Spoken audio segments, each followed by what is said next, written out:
Do you know that as a Long Beach High School student, you are eligible for a membership at Keesler Federal Credit Union? Keesler Federal is more than a bank. It's a credit union and a not-for-profit financial cooperative. This means you share in the ownership. We work to help you prosper, not investors. Keesler Federal offers a wide variety of financial products and services, great rates and extra benefits, such as free checking and savings account, free online and mobile banking, and an annual savings contest. So come in with a parent and talk to one of our friendly team members about what Keesler Federal can do for you. When you join, you are a member for life, and we will be there for every step of your financial journey. Going the extra mile for our members since 1947, Keesler Federal Credit Union, where you are more than a customer, you are family. Call the Glass Doctor, we'll fix your pain. Glass Doctor is a proud supporter of Long Beach schools. Call Glass Doctor for all your home, auto, and business glass needs. Call the Glass Doctor, we'll fix your pains. Oh yeah!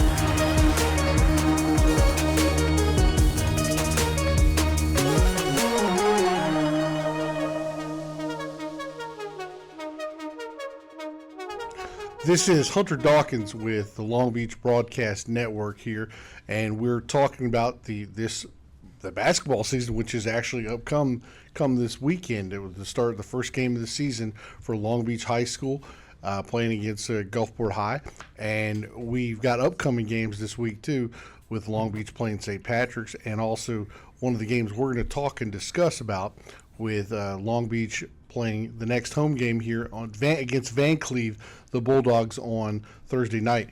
Coach, I have Coach Kevin Hunt here with me, as we're going to discuss a little bit about last week and also a little bit about this upcoming week. Coach, how are you today? I'm doing great. How about yourself? Doing well, Coach. And, of course, we want to just talk not very long because obviously the score was not favorable in your behalf on Saturday, but just give me a little bit of talk and discussion about how everything came out, how the team looked, and all the rest. Well, I was proud of the guys, my young guys especially. No quit in them. They fought to the end. We were outmatched. Just like you said, the score, we was outmatched. Playing a good Gulfport team with a bunch of freshmen and sophomores. Really, because my junior and senior, one of my juniors, he broke his hand. And my senior was in foul trouble. He fouled out. So it was basically we had to take on Gulfport with freshmen and sophomores. And for the most part, I saw a lot of things we can build on. I saw a lot of things I need to work on. So like they tell you, failure is the best teacher. And so they also got a chance to see that we need to step it up a notch, play more intense to compete with schools like a Gulfport. Well, and Gulfport is, as we all know, is a perennial powerhouse down here on the Gulf Coast. And they have a good bit of size regardless of what year they are and what team they have playing. But, Coach, as far as I look at it indicative of the game and how the score, the first half was very close. I know you had mentioned previously the little bit of foul trouble and things as such, but it looked like from the score that the first half was a very, very tight game. Yeah, it was. It just, like I said, I made some little mistakes. I didn't keep up with the fouls on a couple of my players. I never let a player get more than 2 fouls and a half, and one of them had 3. That's a lapse on my part, so that won't happen again. But without the foul trouble, like I said, we ended up going down 16. A lot of stuff went wrong, scores being put on the wrong side, stuff like that. So, but only being down 16 with the foul trouble, which it should have been 11.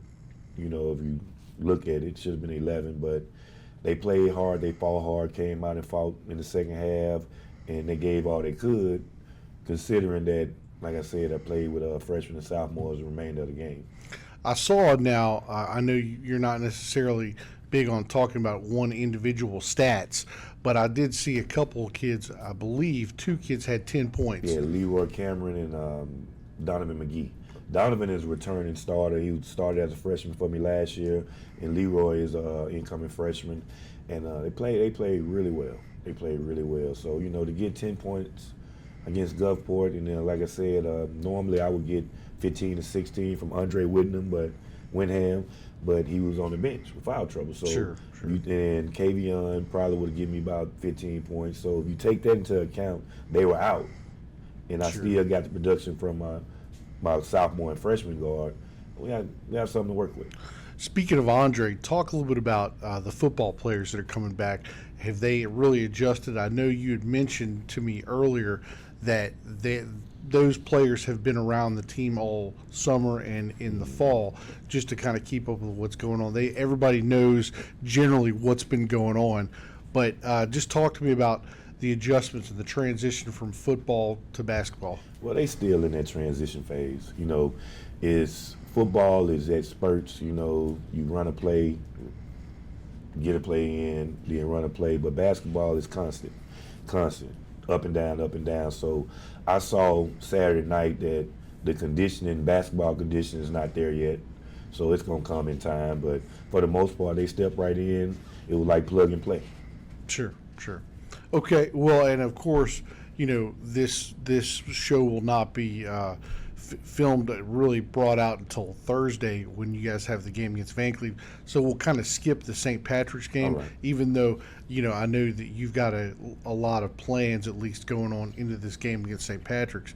But as far as for the Vancleave matchup back here at home, what are you expecting? What are we looking to do for, not exactly breaking down the scheme per se, but coming out and about? We're going to keep it the same as what we did against Gulfport. The only thing that hurt us against Gulfport, like I said, is foul trouble. The scheme worked, to keep the big kids off the board and stuff like that. And we might not see another team like a Gulfport until we play Biloxi or somebody like that. So far as I think we match up well with the teams we're playing this week, size-wise. They might be a little bigger, but it's not like you going against 4'6" players, at one time. So I think I like my chances, but like I said, young team, you never know what you're gonna get. But as far as the game plan, it's the same. Okay, and as far as just minus foul trouble, are we looking to transition about 5-10 players, something like that? Do you have the certain level of the amount of players minus a lopsided victory one way or the other? How many guys do you generally want to get out on the court? Well, I only have 10 suiting up. Yeah, so, sure. Because with Kavion going down, and I'll find out more about him tomorrow when he meet the doctor. Yeah. They'll let him know how long he'll be out. With the surgery, I'm looking at probably about 6 to 8 weeks. And you said he fractured his hand too, right? His pinky. Okay. Yeah, Okay. so I'm looking at probably about 6 to 8 weeks. Okay. But we'll still get him back when it's time. Sure. But we only shooting 10. I'm from the philosophy of I'm not dressing 15 players when I know I'm not playing 15 players. Exactly. So just dressing 10. So from that statement, then you're looking forward to, okay, have to play 10. That's what we're going to suit up. Yep. Okay. Interesting. Good stuff, Coach. As far as now coming from the fans, as far as did we have a pretty good crowd on Saturday? It was a great turnout Saturday. Okay. Great turnout. And we're looking forward to, bringing that back on Thursday night, and hopefully we'll make something, happen. Coach, at least started from there, is there anything else that you want to talk about as far as from the game, as far as from the scheme or the strategy or anything as such? Well, talking about the Gulfport game or the upcoming? No, just the upcoming game. Well, we had to work on our press break more. Gulfport realized once my two older guards went out, they pressed us full court. Sure. And I would have did the same thing. Of course. So I just have to get my younger guys, because once they settled down, the press didn't affect them, but just hitting them all at once with it kind of shocked them for a second. But you can't teach that. I can't simulate it in practice. They have to get out there and just go through it. So going through it is the best teacher. And that's why going forward, like JV games, even though they start on varsity, they're going to play one quarter of JV. That was another thing that I did have to ask you about. Now, of course, you had mentioned the press break and the practice, and working on that in practice is obviously is an important thing. But as you just stated about the JV game, do you think those guys, to get a little normalcy, they need to start off right at the younger level and then build that up? Yes, they need to. I take that from what I did in Lake Charles, at Lake Charles College Prep. I had 9 freshmen out of 12 players on my varsity. And so we were taking our lumps in the varsity games, but we also had a freshman league on Saturdays. Okay. And we went undefeated in the freshman league. We didn't have a game that was closer. We didn't have any close games. We were beating teams like 45-2. And then the next year, you had those guys coming up next and year being we ready made to the play. playoffs. We made the playoffs the next year. Okay. That same team made the playoffs, and we ended up playing. What's that school? Lonnie Cooper as the coach. Can't think of the name. Okay, I was going to say it wasn't Peabody, but it No, was. it wasn't Peabody. It was up that way. Okay. We ended up playing them in the playoffs. We made the playoffs. Like making the playoffs in Louisiana, you have to win some games. You have to win some big time games. I know that being the former coach at Eunice too, as well. It's because unlike Mississippi, it's a PowerPoint system. Mm-hmm. So the blueprint is there. Yeah, I've done it before. I also did it at West Jeff. sure. We went through the fire. Played in the All-State Sugar Bowl Classic my first year there with a bunch of sophomores. So we had to play teams out of Florida, out of Oklahoma. They had Putnam City, Oklahoma. Okay. When they had the #1 player in the country, and he went to Memphis. Okay. So we had to play teams like Exactly. so. Exactly. So from that foundation, you're looking forward to building this right now. Even though we're not calling it a rebuilding year, we're just calling it a restructuring year. I guess would be the best format. But as far as this goes, are you happy with the team so far right now? I'm extremely happy with the team. It's like I said, when I took the job, I had a 3-year plan. This is just year 2, but I think we're ahead of schedule. This is just year 2, so, and I say it all the time. People might say I'm cocky with it, but I say if you don't beat me this year, you're gonna have problems next year. Sure. So. And as far as, so just talk to me about the upcoming schedule too, Coach. How many home games are we looking for after this week up until the end of December? We actually have Van Cleve Thursday, and we have Pass coming in here Monday. Nice, Yeah, nice. So it's not. That's a heated matchup. That's the Oyster Bowl football. That's a great matchup and right there. Pass is a very good team. Exactly. And I forgot about them. They have size just like Of Gulfport. course, of course. They have 6'6", 6'8". And the 7-footer. And a 7-footer. So that's a good matchup. We have to get tested for district play, because if we don't get tested for district play, and Picayune may be down this year, but they still Picayune. Exactly. Once they get their football players back, they're gonna be rolling again, and then Pascagoula end up getting a big kid from Moss Point. Yep. And you lose Dorian, but you gain a big man now. So Exactly. it's a difference. Well, and me from seeing West Harrison playing in Pass Christian last week, they're fast. Yeah. Now they may not be exactly 100% what Coach Norwood wants them, but they're fast. And they were missing a football player. Exactly. A big key to the team. They were missing him. So Exactly. they're going to be good like they always are. Then you have a Hancock scrappy team. Hancock, George County. No matter, you never know who they're going to put out there. Sure.